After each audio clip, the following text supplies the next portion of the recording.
This is David Ramsey with a really nice way that you can feed bloodworms to really small fish. I really like frozen bloodworms. They're easy to store, they're very high protein, fish seem to really like them, and they grow well. Problem is that for small fish they're pretty big and you can't get the bag open. So here's what I've come up with to do it. I'll take a chunk of the frozen bloodworms and I'll place them in a plastic shoe box. You can do it on a cutting board or whatever. I'm just used to using plastic shoe boxes for things. And I'm going to let them sit there for a few minutes and thaw out.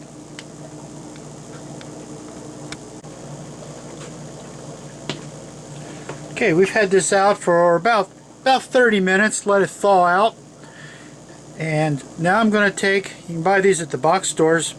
It's a single edge razor blade. Got a nice little handle on the other end so you don't cut yourself. And I'm going to take these bloodworms and I'm going to just chop them. Just chop them up with the razor blade. Obviously the longer you chop, the smaller they'll be. This will get them down to a size that I can feed my smaller fish in my fry. I think that this will get some of these small guys who it's really getting hard to fill them up on brine shrimp.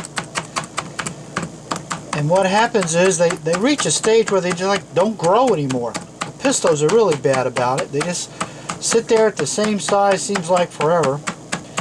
And I'm hoping that giving them these chopped up bloodworms is going to get the protein in to get them jump started again. I do the same thing with live blackworms.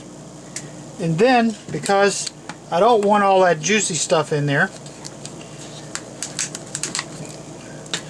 I'm going to rinse them out. If you have an allergy to the bloodworms, please wear some gloves when you do this. So I'm going to rinse these out. Rinse them in this container here. Okay, now I'm going to pour the water off.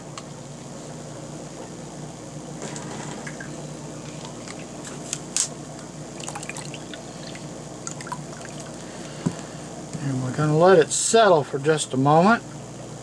That'll let the worms all settle down and the water I want to get rid of rise to the top.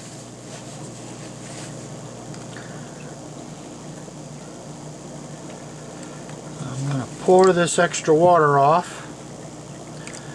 That gets rid of the stuff that'll really pollute your tank. You released all that when you chopped up the bloodworms. And now this is what I've got left. Let's see if I can get this up to the camera so we can see it pretty well. And that is much smaller pieces that are ready to feed to the fish. So we're going to change into the fish room and see how the fish like this. Alright, first fish we're going to try with is some Epistogramma Veito Rio Mite. They're about 3 months old and they're very happily in that stage where nothing happens for weeks and weeks. And we're going to see how they like this stuff.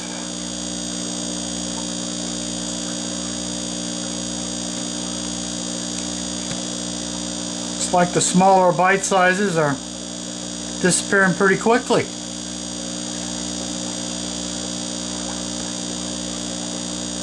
So we've got them something here they can eat now.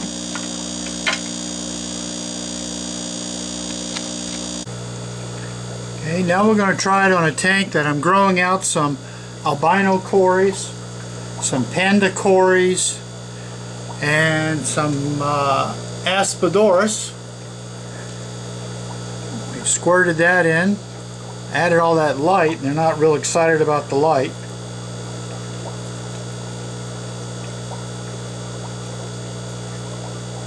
But they are moving out to try out the food.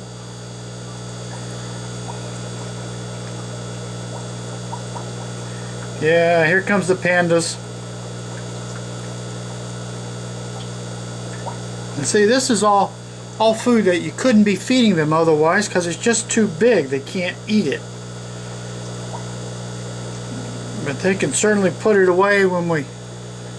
I'm going to trim the light down a little bit.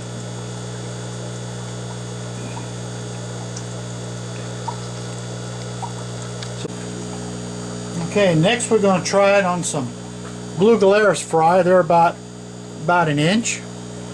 They're usually pretty good pigs for food.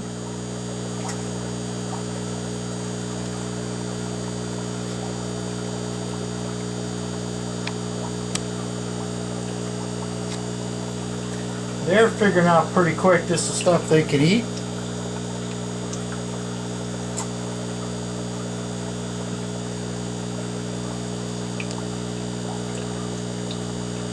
Blue Galeris will eat, I believe they will literally eat till they kill themselves.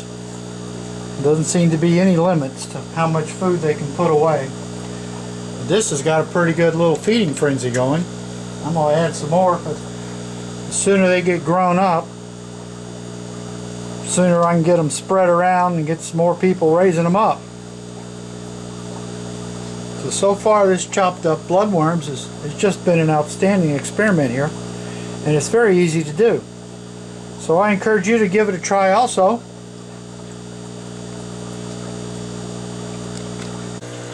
Picked up some really nice young Corydoras gossii from Eric Bodrock at the Catfish Convention. Let's see what they think about it.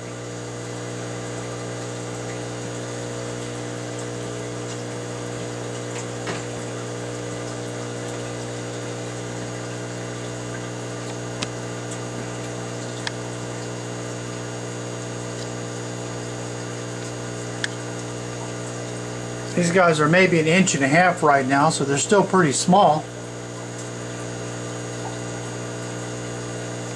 And it looks like every one of them has got a mouthful of bloodworms and he's sitting there munching out.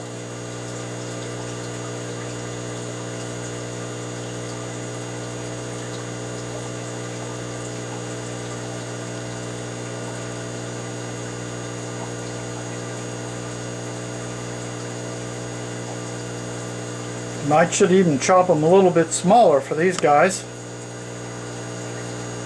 Everybody's got one, but it takes them a little while to chew it up enough to get it down the system. There it goes. Watch that one just kind of suck right in. Oh, there it went. Now he's working on it. This guy up here is going to get him a big old piece.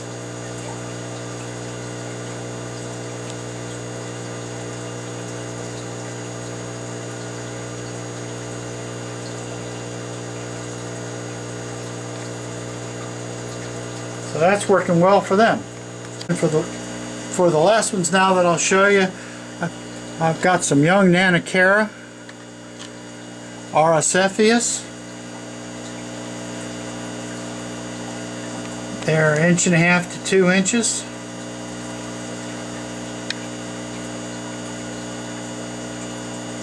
And they don't have any problems with chopped up bloodworms either. I know that protein is going to get them growing very quickly. So now that you've seen how to do it and how easy it is to get it chopped into a size your fish can enjoy and how well the fish do with it, give it a try. Take those wonderful bloodworms and chop them down to a size the small fish can use. I want to thank you for watching and stay tuned for more videos. Thank you.